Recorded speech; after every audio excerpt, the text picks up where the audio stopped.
नमस्कार. एक उत्तम लेखक, दिग्दर्शक तसेच अभिनेते म्हणून प्रवीण तरडे यांच्याकडे पाहिले जाते. प्रवीण तरडे हे मराठी कलाविश्वातील एक असे नाव आहे ज्यांच्या दिग्दर्शनातून व चित्रपटाच्या कथेतून बॉलिवूड व साऊथ चित्रपट देखील फेल होतात.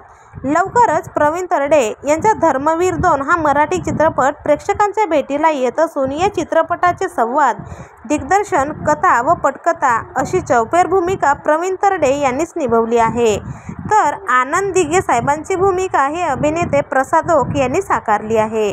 तर आज आपण यांच्या खऱ्या आयुष्यातील पत्नीविषयी जाणून घेणार आहोत. मित्रांनो, प्रवीण तरडे यांच्या खऱ्या आयुष्यातील पत्नीचे नाव स्नेहल तरडे असून त्या देखील सुप्रसिद्ध मराठी अभिनेत्री आहेत. यांचं आंतरजातीय प्रेमविवाह झाला असून त्यांचे लग्न 2009 मध्ये पार पडले. स्नेहल यांनी धर्मवीर या चित्रपटात गिरजेबाई ही भूमिका साकारली. तसेच त्यांनी सरसेनापती हंबीरराव या चित्रपटात हंबीरराव यांच्या पत्नीची भूमिका देखील साकारली आहे. तर मित्रांनो, तुम्हाला प्रवीण तरडे यांची ही गोड फॅमिली कशी वाटली कमेंट्समध्ये नक्की कळवा.